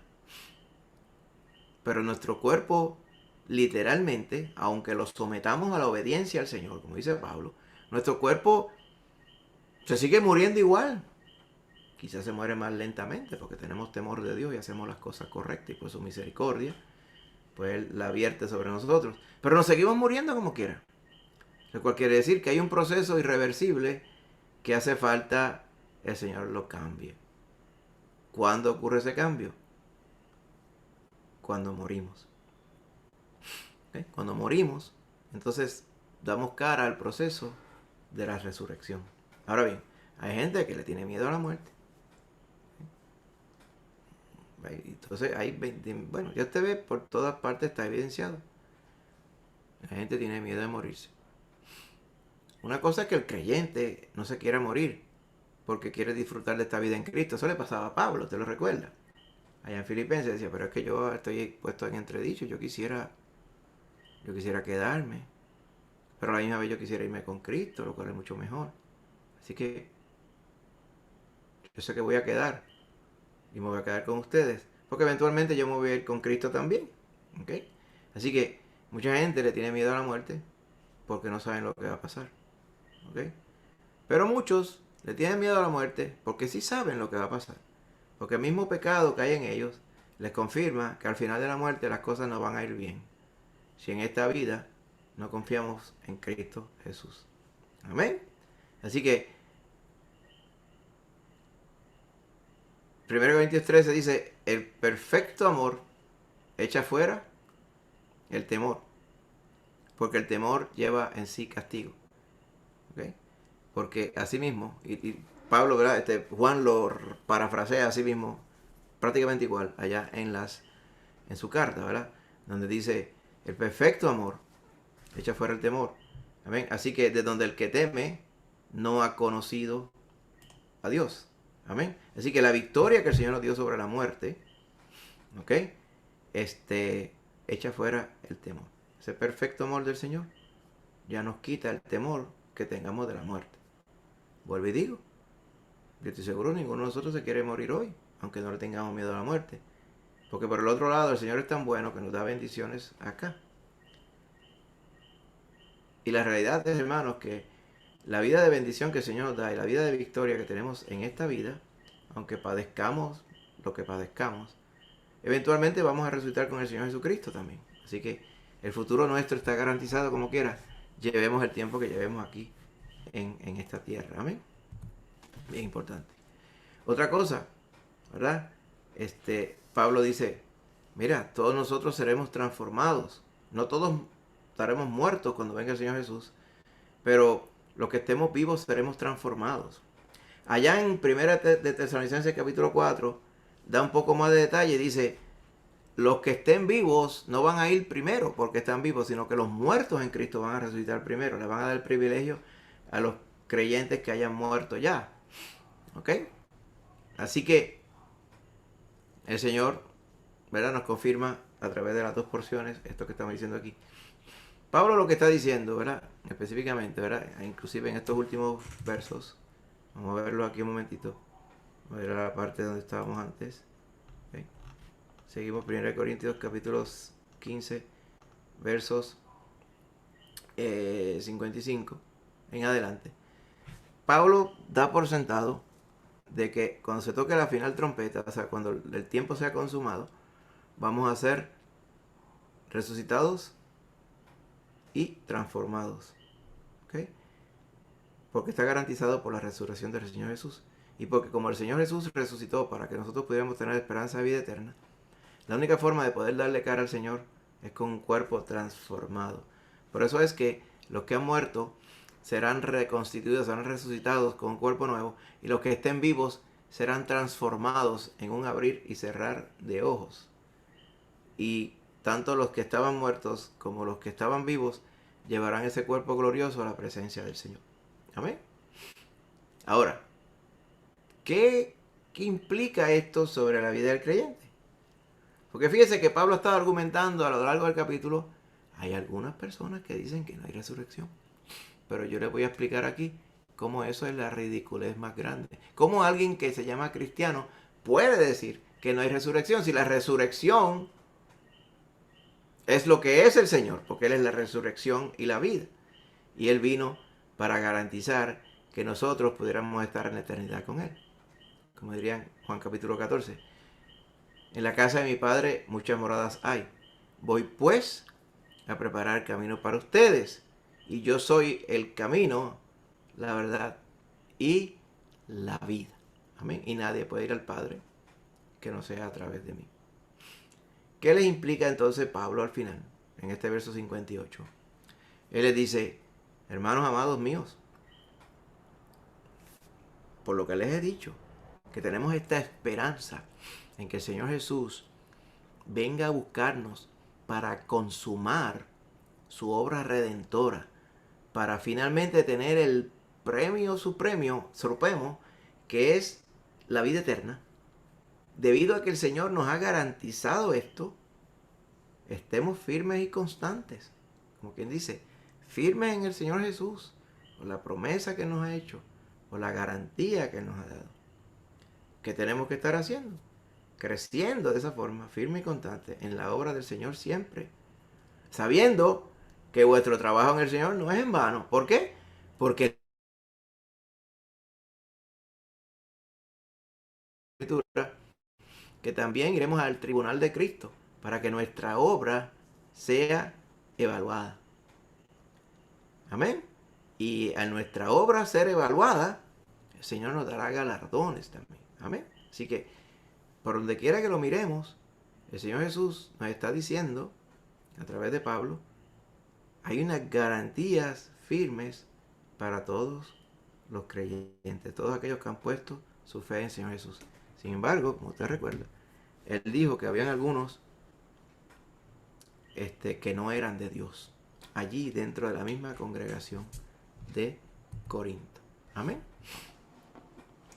Allá en Romanos, Pablo nos dice, ¿verdad? 8:18 dice, pues yo tengo por cierto que las aflicciones del tiempo presente no son comparables con la gloria venidera que en nosotros ha de manifestarse. Como quien dice, ahora mismo podríamos pasar momentos difíciles, pero esto no es nada comparado con la gloria venidera, con aquello que vamos a gozar cuando estemos en la presencia del Señor.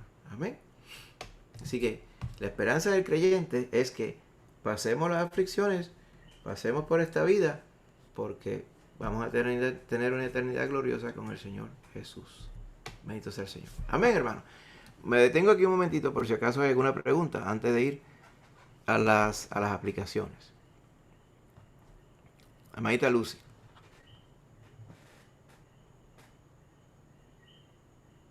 Ah, Sí. entonces, el milenio, ¿quiénes son los que van a estar en ese momento?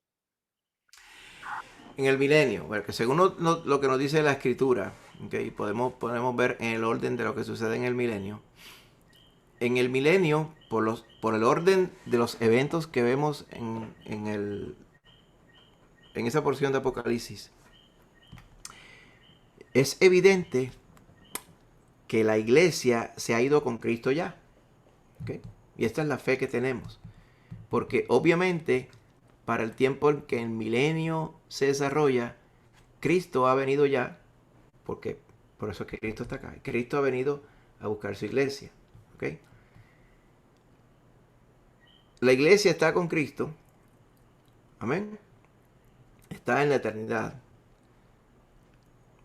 Pero a la misma vez, Cristo viene a reinar en la tierra, en el milenio.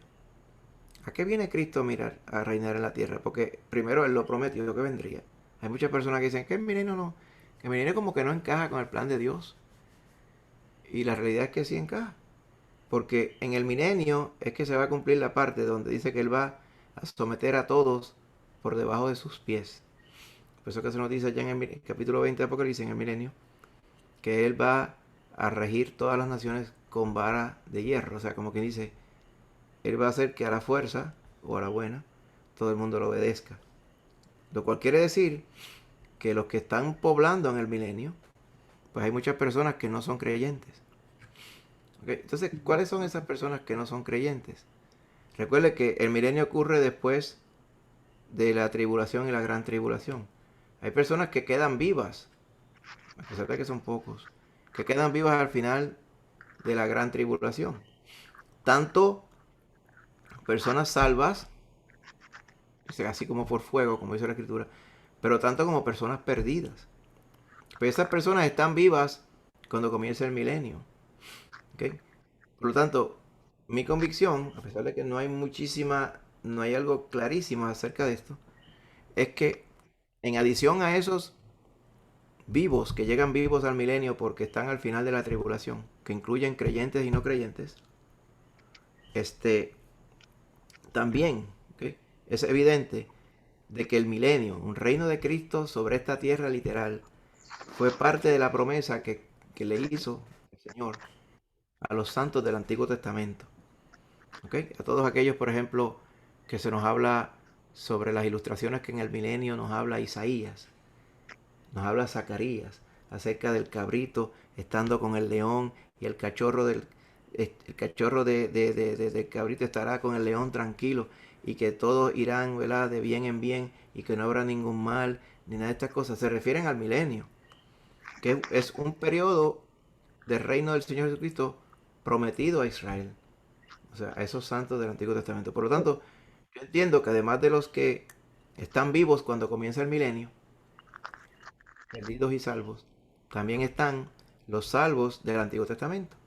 ¿Ok? Y entonces, recuerde que el milenio no es un periodo eterno, el milenio es un periodo que dura eso mismo, 1000 años. Estoy confundida porque entonces, este, eh, si, eh, si estamos con el Señor, ¿verdad? ¿Cómo puede ser, o sea, resurrección y estar en el milenio? ¿Cómo? Lo que pasa es que si nosotros nos ponemos a pensar, por ejemplo, en que cuando ya nosotros somos llevados a la eternidad, pues en realidad el tiempo no cuenta, hermano. El tiempo es, dice, como 1000 años son como un día y un día como 1000 años, ¿verdad? Como dice la palabra. Y eso será realidad para nosotros también. En el tiempo que está ocurriendo el milenio aquí abajo, pues para los que estén en la eternidad, el milenio no es la eternidad, el milenio se cuenta en 1000 años exactamente como los contamos nosotros hoy. Pero en la eternidad, pasará la eternidad y pasarán 1000 años y los 1000 años serán como si hubiera sido un microsegundo. Mientras los que están, ¿verdad? La iglesia que ha sido llevada a la eternidad por Cristo, mientras está ya en la eternidad, acá pasan 1000 años en la tierra, pero para los que están en la eternidad es como si no hubiera pasado ningún tiempo ninguno. No sé si me entiende, ¿verdad? Es un poco a veces difícil de comprenderlo, pero la realidad es que el tiempo no sucede, el tiempo no corre en la eternidad. Pero aquí Ujú. abajo sí. Aquí abajo pasan 1000 años, mientras que los creyentes que han sido llevados con Cristo es como si hubieran pestañeado y de momento dan cara al tribunal de Cristo y a los cielos nuevos y tierra nueva. Amén. El milenio sucede simplemente como 1000 años terrenales en este mundo para que el Señor cumplir su palabra de gobernar a todas las naciones. Y lo que el Claro. Señor quiere demostrar al fin del milenio es que durante el milenio el diablo está amarrado. ¿Te recuerda? Dice que el diablo será Sí. atado y será lanzado al abismo. Dice que al fin de los 1000 años será suelto de nuevo. Y volverá a hacer qué? A engañar a las naciones. O sea, las naciones se refiere a todos los pueblos. O sea, eso será básicamente la tierra es igual a la que tenemos ahora. Solamente que lo que el Señor quiere demostrar es que aún Él gobernando con su poder, solamente aquellos que quieren son los que creen en Él y se salvan. El resto de las naciones seguirá a la fuerza subyugados al Señor Jesús. Pero dice que cuando el diablo es suelto, los engaña nuevamente. Ellos se rebelan contra el Señor Jesús. Entonces viene la última gran batalla final. Y después de ello, pues ya Juan dice que él vio cielos nuevos y tierra nueva porque el primer cielo y la primera tierra ya no eran más. Ahora, fíjese que en esa ilustración dice Juan que dice: "He aquí miré y vi la nueva Jerusalén, la ciudad de Dios, bajar del cielo", ¿ok? Como una novia ataviada para su marido. Porque literalmente esa misma ciudad de Dios, esa nueva Jerusalén, amén, donde morarán todos los santos, amén, es literalmente la iglesia del Señor Jesús. Por eso que la iglesia del Señor Jesús no está en el milenio, sino que está allá arriba y Ajá. vendrá el cielo nuevo y tierra nueva. Amén. Por eso, sí, sí, Todo ello, sí. sí, ahora tengo más claro eso. Es que todo ello uno tiene que imaginárselo, ¿verdad? En el momento. A nosotros es un poco complicado imaginárnoslo porque como a nosotros el tiempo pasa. A nosotros nos dicen una eternidad y uno piensa que una eternidad son 3 horas, ¿verdad? Pues si yo esperé 3 horas en una fila, eso es una eternidad. Dice uno, ¿verdad? Jocosamente. Y a veces uno piensa que 80 años es una eternidad. Pues 1000 años no son una eternidad. 1000 años para el Señor es así. Y así mismo será para los que nos hayan sido dados cuerpos nuevos allá arriba, que no son los que las personas en el milenio van a tener. Las personas en el milenio van a nacer y van a morir, porque no ha cambiado nada para ellos. Amén. Mientras que para los santos sí estarán allá. Y esa es otra razón, hermana, por lo cual los que están viviendo en el milenio no son cuerpos transformados. Son los cuerpos tal y como quedaron al final de la tribulación. Amén. O sea, todos ellos van a ser cuerpos que van, de alguna manera, van a ser todavía subyugados a la, pues, a la corrupción de este mundo como tal. Amén. Mm. Gloria a Dios. ¿Alguna? Ok. Yo creo que había otra pregunta. ¿Otra pregunta más? Sí, exacto. Exacto. 1000 años, nosotros ahora mismo, pues 1000 años. Si te fijas, wow, 1000 años, pues. Hacen 2000 años desde que el Señor Jesucristo murió por nosotros. Amén. Dice, wow. Entonces, como dice Marcha, uno no puede concebir exactamente qué era. A veces uno dice, pues 100 años, ni 100 años, porque ninguno de nosotros ha durado 100 años todavía. Pero a lo mejor si tú recuerdas para atrás, tú dices, bueno, pues cuando yo era niño, quizá alguno de nosotros puede decir, pues cuando yo era niño, eso era hace 70 años. Cuando yo era niño, hace 50 años. Dice, wow, que muchas cosas han pasado de aquí para allá. Pero en realidad no podemos tener una comparación de lo que es la eternidad. Y definitivamente el milenio no es una eternidad. Para muchas personas les parecería, ¿verdad? Pero no lo es. Amén, hermano. Gloria a Dios. Entonces, ¿qué aplicaciones vemos hoy a través de la Escritura? Okay, la resurrección corporal del ser humano es inminente. Van a resucitar los perdidos y los salvos. ¿Okay? Los salvos para gloria eterna y los perdidos para condenación eterna. Esto va a ser así porque es lo que el Señor ha preparado. Por otro lado, la prueba, ¿verdad?, positiva que nos ofrece la resurrección del Señor Jesucristo es que nos garantiza que vamos a ser resucitados. Como Cristo resucitó, nosotros vamos a resucitar también. Claro, si el Señor Jesucristo viene cuando estemos vivos, entonces no vamos a ser resucitados, vamos a ser transformados. Pero el resultado de ser resucitado o transformado es el mismo. Amén. Porque es un cuerpo como el de la gloria del Señor Jesús. Otra cosa importante que vemos es que los que mueren en Cristo van a comenzar a disfrutar de las bendiciones celestiales inmediatamente. Amén. Porque serán transformados, dice, en un abrir y cerrar de ojos.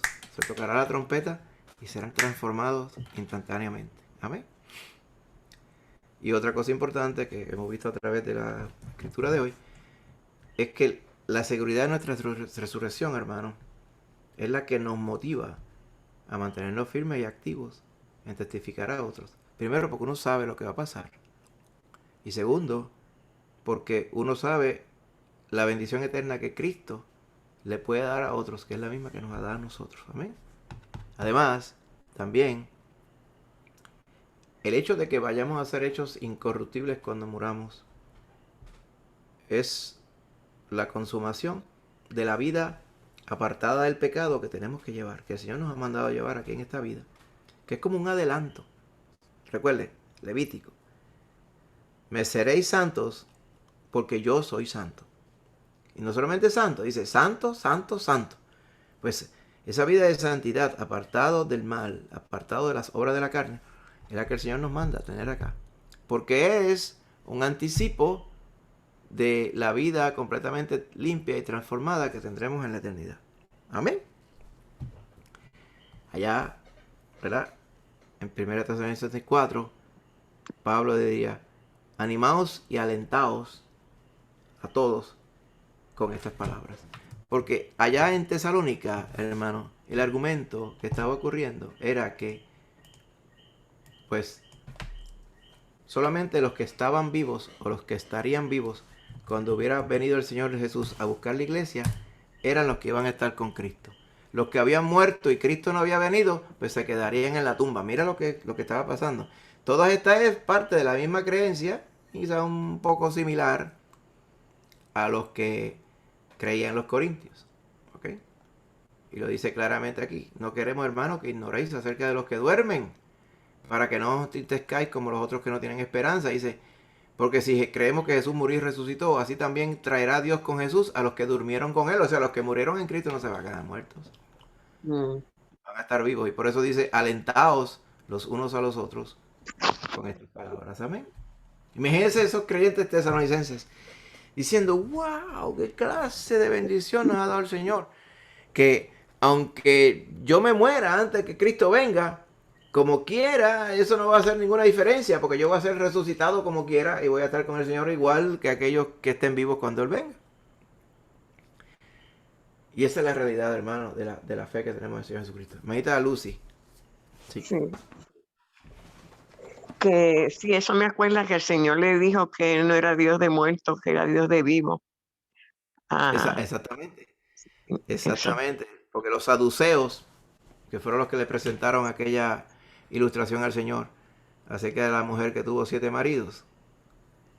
Y entonces le dijeron al Señor, ¿y esa mujer que tuvo 7 maridos, con quién se casará eternamente allá?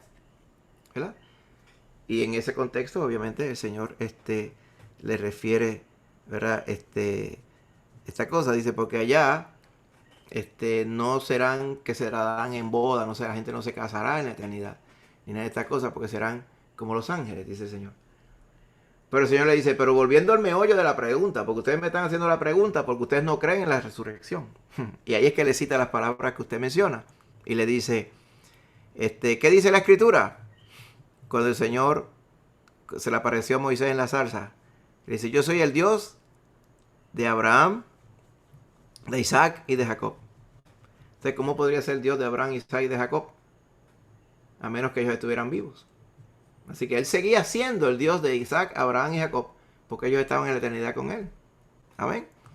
Así que el Señor le dice, ¿ustedes no han visto esto en la Escritura? Que el Señor es Dios de vivos, porque el Señor es Dios de Jacob, aunque Jacob haya muerto su cuerpo. Sin embargo, está en la eternidad con él. Amén. Así que el asunto de la vida eterna y de la vida transformada para estar en la eternidad está patente desde Génesis hasta Apocalipsis, hermano. Y es fundamental para el creyente el creer esta cosa, y no solamente eso, sino alentarnos, ¿verdad? Como dice aquí, con este fundamento de la fe. Bendito sea el Señor. Pues hermanos, si no hubiera más preguntas, hasta aquí nos ha ayudado el Señor. Amén. Y la semana que viene vamos a estar en el último estudio, ¿ok? De Primera de Corintios, ¿ok? Y el estudio se llama Servicio amoroso a los necesitados, ¿ok? Ahora Pablo, en el capítulo 16, procede, habiendo terminado ya prácticamente con su enseñanza y sus correcciones doctrinales, ahora va a estar enfocado en unos encargos que tienen una enseñanza bien importante para los creyentes, pero unos encargos que le va a hacer a los hermanos de Corinto. Amén. Así que eso va a ser el enfoque de la semana que viene, Dios mediante. Amén. ¿Preguntas, dudas hasta ahora? ¿Algún comentario antes de orar para ser despedidos?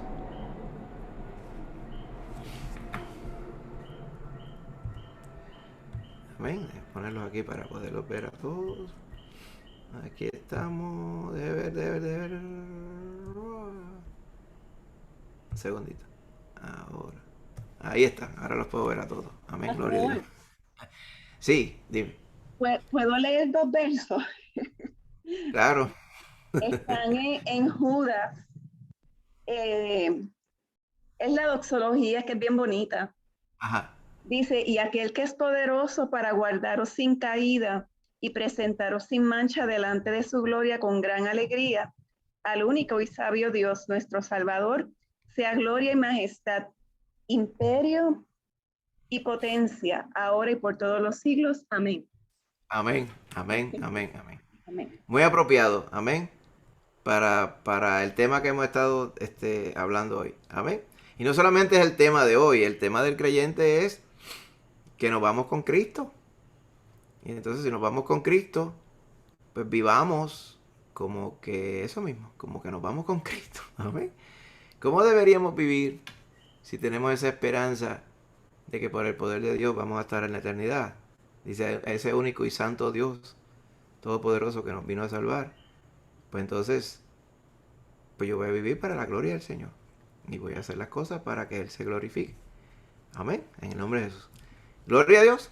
Muy apropiado. Gracias por esos 2 versos. Amén. Gloria al Señor, hermanitos. Así que, si no hubiera algún otro comentario, pues vamos a despedirnos, ¿verdad? En esta ocasión. Y recuerde, este jueves, Dios mediante, vamos a estar en el templo. Amén. En el nombre de Jesús. La hermanita Ámbar va a estar dirigiendo el culto, gloria a Dios. Así que vamos para allá para gozarnos en el Señor. Si hubiera que, ¿verdad? Que el clima está que no se puede, esperemos que no, pues les avisamos. Siempre manténgase como hoy, ¿verdad? Manténgase pendiente al chat. Pero de estar todo bien, pues vamos para allá. Todos los caminos conducen a la Iglesia Bíblica Bautista. Amén. Y ahí estaremos. Gloria a Dios. Pues hermano, no se vaya. Vamos a tomarnos la foto. Pues ya he visto que algunos estaban prendiendo las cámaras y todo eso por ahí. Amén. Así que vamos a tomarnos la foto en el nombre de Jesús. Amén. Vamos a ver. A la 1. A las 2. Y a las 3. Vamos a ver. En el nombre de Jesús. Vamos a ver cómo quedó, hermanito. Un segundito. A ver cómo está. Un segundo. Vamos a verla por aquí un momento. Espérese. Asegurarme, porque a veces, como hay tantas pantallas, hermanito querido, a veces no la podemos gobernar muy bien. Vamos a ver. Sí, mírala ahí. Mira la foto ahí. Súper, súper, súper. Pues ahora se la devuelvo a vuelta de WhatsApp en unos momentos, hermanito querido. Qué bueno. Pues hermano, hasta aquí nos acompañó el Señor hoy. Esperamos que el Señor nos conceda también la bendición de poder dormir bien, descansar bien. Los que tienen pendiente su snack previo a dormir, pues que vayan y disfruten de su snack. Y Dios mediante nos vemos el jueves. Amén.